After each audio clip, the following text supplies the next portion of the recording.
produces up to 15,000 tons of fish from aquaculture, with production ranging from small-scale fish farmers, emerging and established commercial fish farmers.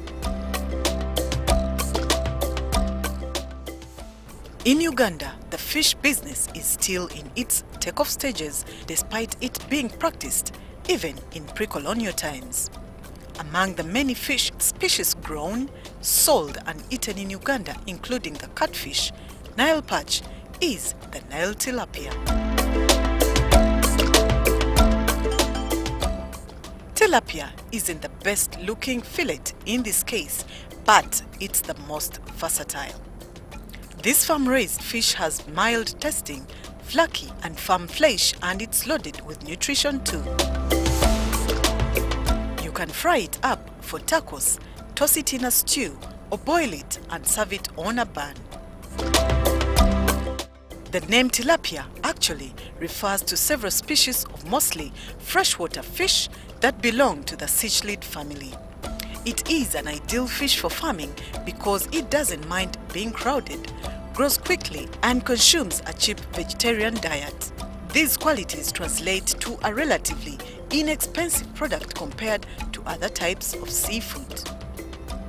Because of its qualities for good fish, it is attracting a number of Ugandans to invest into farming this unique fish. Deus Senyonga is a passionate fish farmer who has decided to invest in the tilapia fish farming trade straight from university through his company Mukisa Mazima Fish Farm. My name is Njuba Dewis. I'm commonly known as Mr. Fish. I'm one of the directors of Mazima Mukisa Company. This is our farm. We deal in tilapia. That is the ON. It's the best breed in Uganda. We started in 2015. Initially, I was making aquariums. These fish you see in the houses for decoration. But after university, I thought of making it commercial. But to be honest with you, I could not make it alone. So, with my friends, we started making research about fish farming. But before I got there, it's through aquarium making that I got passion for fish. It wasn't easy. We thought we would make so many ponds with the money we had. But unfortunately, we only made 8 ponds. But to be honest with you, those 8 ponds kept us moving. Now we have 72 ponds. When considering to start a fish farming business, you need to consider, among other factors, the startup capital. This will help in setting up healthy pond structures and help you cater for your labor expenses. You need to have the passion. I got it from aquarium making. You need to have a passion. Then I think you need a wetland, because with fish we need water. So you need a wetland. And wetlands are very cheap. So we need to utilize them through fish farming. Yeah? You need an excavator, you can call it a tractor, to help you dig. But here at Mazima Mugisa, we do it the easiest way. So if you cannot afford a tractor, you can use manual labor. Yeah? Because using manual labor is a way of creating employment opportunities among the youth. So if you cannot use a tractor, you can go with manual labor. It's cheap. It can also work. Then after excavation or digging, you need fertilization, water connection, but there it's a bit technical. So you need someone to help you out. Mazima Mukisa is around to help you. So you can always come to us and we help you with the fertilization and the water connection. With a tractor, you can use 1.5. You can use 1.5 with the excavation. Then with the fertilization, fertilizers are a bit expensive, but you can also, as I told you at Mazima Mukisa, we do it the easiest way. If you don't have these artificial fertilizers from Europe, Germany, Italy, you can use the chicken litter, it can work. You can use rabbit litter, it's also good. Yeah, that is with fertilization. Then you can do the water you can do the water connection. With one pond I think you can use like 500,000 to do the water connection. Then after, the stocking. To be honest with you, fingerlings are a bit expensive. The range is 100 to 300, but with our breed, the ON, it is 300. So if it is expensive, you can come to us and we see a way of reducing or giving you the fingerlings. There are just a few things you need to know when you're making a pond. You don't just dig a pond, but before digging, you need to find out if where you want to put a pond, the water is good, it is not polluted. You need to know if the water isn't so muddy. You need to know if the water isn't salty. So you need those are key things you need to know. You don't just have to dig, because you may put there fish and you don't get yields. So you need to first get an expert to see if your water is appropriate for the kind of fish you need to do. Our ponds are 50 by 100. You put 20,000 fish. That's tilapia. Then you can put like, after 3 months, you can put like 500 catfish. That is a way of regulating the number, because you don't need so many in a pond. So we put catfish to regulate the number of tilapia we put there, because if there are many, they will fight for oxygen. So we need a reasonable number in a pond. That's the reason why we put catfish.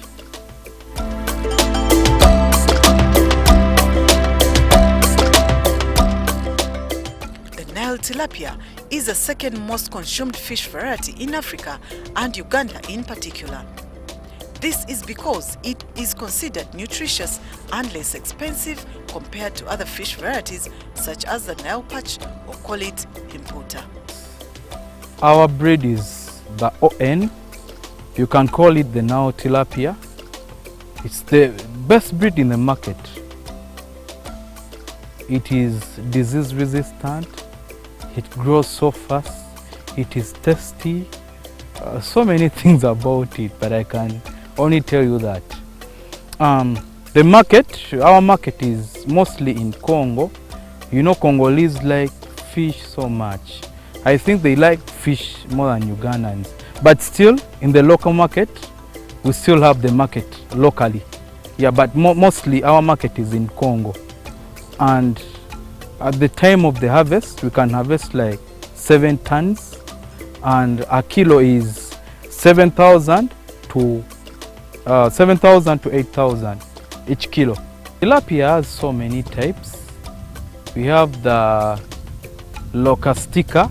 Locally we call it Luca fish. It's the most common tilapia, but the problem with it is it doesn't grow so fast. So you can feed for over 15 months and you don't see results.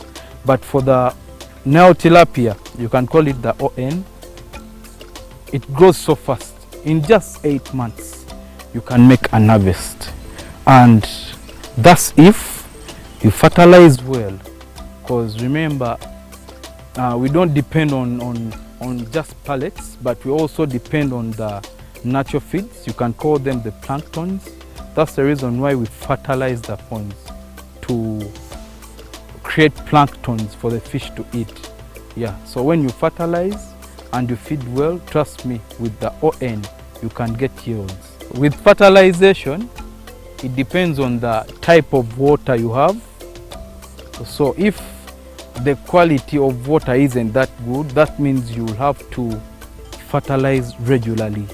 And if the water quality is okay, you can even fertilize once. You can even fertilize once a month. And we use this. This is called a cinch disc. This is called a cinch disc. It can measure the fertility. So don't go with what I've told you, because I don't know the type of water you have out there.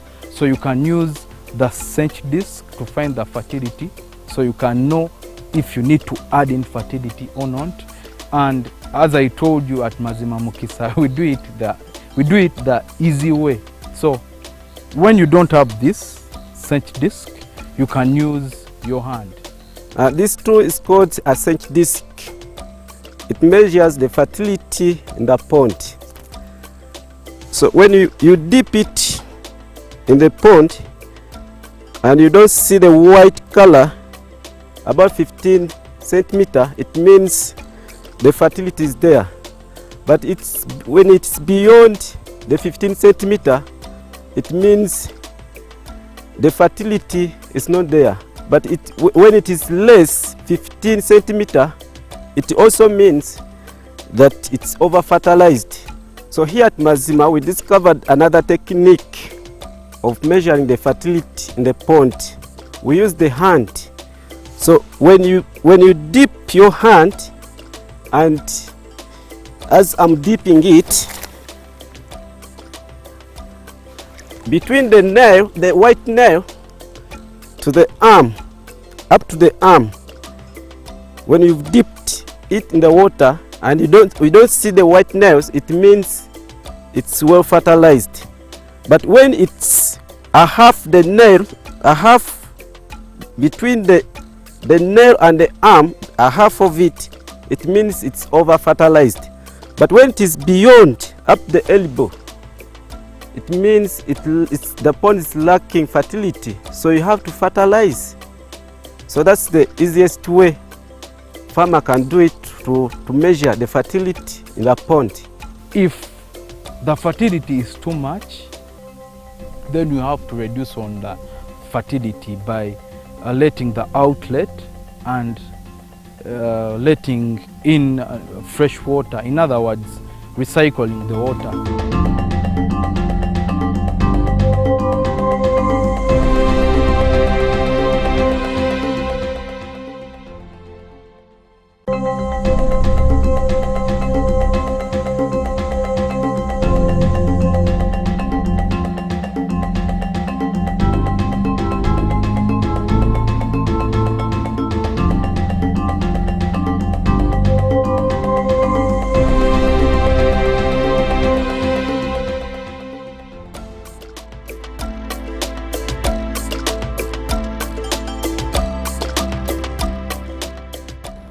Feeding in fish is a vital factor to consider for its proper and healthy growth. When properly fed, the Nile tilapia fish can grow to 2.5 to 3 kilograms and a length of 35 centimeters.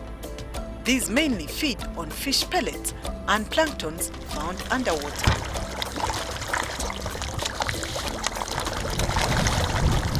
We feed twice a day, in the morning and the evening. In the morning at around 10 a.m. and in the evening at around 4 p.m. According to the feeding, so when it's cloudy like this, we don't need to fish, we don't need to feed, because when it's cloudy, the fish will not come, will not have that appetite of eating. Yeah. So basically we feed when there's no cloud day, and you feed, first of all you have to feed by response. At first, let me first go back when it comes to feeding. You have to train your fish, the feeding point. Like as Mazima Mukisa, we have feeding points. First of all, you have to alert your fish, either whistling or drumming. And second, and another key factor is you feed by response. The response of the fish. If the fish are not responding when you poured out the feeds on top of the pond, when you see the fish are not coming to eat, so you shouldn't waste your feeds. So what you should do, when you pour feeds on the top of the pond, you first wait and see if the fish are eating the feeds. So after completing, then you add, basically we have the pellets, and we also make our own feeds. It's a mixture of brands and other types of crops, cereal crops. So we make our feeds, and we also go outside there at the shop and we buy some pellets, so that but we don't feed at the same time. We have a timetable of feeding our ponds, our fish.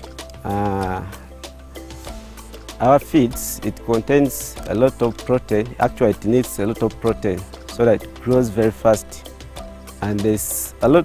Every diet is mixed in the feeds: carbohydrates, fats, lipids. So but basically it's protein should be high. So the pond, after digging your pond, you have to fertilize before putting the young fish. So if you fertilize the pond, it will produce planktons inside the pond. Basically, the fish will depend on the planktons. So this food, it will be a supplement. These pellets, brands will be a supplement. So that's why some farmers outside there, they are discouraged that the fish, they eat a lot. But have you fertilized your fish? I mean your pond. If you have it, so it will eat, because the pellets are just supplement. Basically, the fish depends on the planktons inside the pond. Fish, and tilapia fish in particular, is harvested once a year. This is because it takes 8 months for the fish to mature and ready for market. These are steps to follow when harvesting commercial tilapia fish. Yes, but at times, because we have 72 ponds, as I've told you, at the time of the harvest, to be honest with you, each pond has its holding capacity. It has its own number of tons it can support. So at the time of harvest, in each pond, you get that holding capacity. So if I tell you, you get 8 tons, if I tell you 5 tons, that would be a lie. So, because each pond has its different holding capacity. But on average, our ponds, we can get like 2 to 5 tons at the time of harvest. Yes, and we sell each kilo at 7,000. At times of scarcity, we can even sell it at 8,000. A ton has 1,000 kg. The market is there. People just come for you. Me, I've never looked for market, to be honest with you. People just come at the farm. At the time of the harvest, they come with refrigerated trucks. Then we remove the fish and give them. So less risk. We don't transport. They just, the buyers just come at the farm. Less risk. But harvesting this much does not come easy. The fish farming business comes with its own challenges that you must anticipate and plan for before harvesting in it. The best challenge we got here was with the initial capital. Yeah, it was with the initial capital, starting it. If you start it, you get the money, but the problem is with starting it. That's the reason why we are looking at simpler ways of doing fish farming. We want to encourage more fish farmers in Uganda as Mazima Mukisa. Because to be honest with you, here we would have been having a very big archery, but we use uppers. We don't want to scare people out there. Yes, so that is the most challenge, the initial capital. But you shouldn't worry, we can improvise. We can find better ways of starting it. The challenges we face is the otter, engonge. So, but we can overcome the otter by slashing. You make sure that your grass is short, and also, you know, those otters, they are scared of dogs, and you should deal with dogs around the farm. And we have the monitor lizards. They also fear dogs. Yeah. And also the snakes. But the snakes, they don't eat fish. Maybe to the workers who are who works at the farm. But when they have the water, as our workers has the water, they cannot be, the snakes can't bite them. And also the birds. But the birds, you can also tie the ropes around your ponds, like as we demonstrated there at the first pond. There's some strings which we tied. So when the birds coming to land on top of the pond, so when it finds that rope, it's scared away and it goes. Like the saying goes, you will always reap where you sow. For Deus, the story of his success so far lies in how he has achieved in helping his community, especially the young people, to improve their livelihoods through fish farming. Yeah, my success story about fishery is not more of economic, but it is social. Because I did at university, I did development studies. It's more of social work. So I'm doing what I studied. I'm doing a social impact than economical. That's the reason why we came up with the Bavubuka project. Bavubuka simply means youth. With this project, Bavubuka project, we want to join more youth and women into fish farming. So what we do, we teach them things concerning fish. Then we help them to identify sites where we can help them start up their fish ponds, where they can dig their ponds. Yes. Then after, we give them equipment like the waders for protection. We give them gumboots. We give them nets. We give them cinch discs to help them in their activities. Yeah. Then still we do some entertainment, because you know we are dealing with youth, so we don't have to be so busy every time. We need some entertainment. We do some camps here, then we teach them guitar. Yes, that is my success. I feel I've made a social impact in the community of Bechina. And for now, at least I've tried to make 6 ponds. There are few kilometers from our farm. I've tried to make 6 ponds for youth. I believe they'll earn a living. It was, if I can go back, it was a product of the COVID-19. So that is the Bavubuka project. Are you looking to embark on a journey to fish farming? Now could be your best time or never. Take a step, get the right training, the right labor, and start your way to becoming Uganda's next fish investor.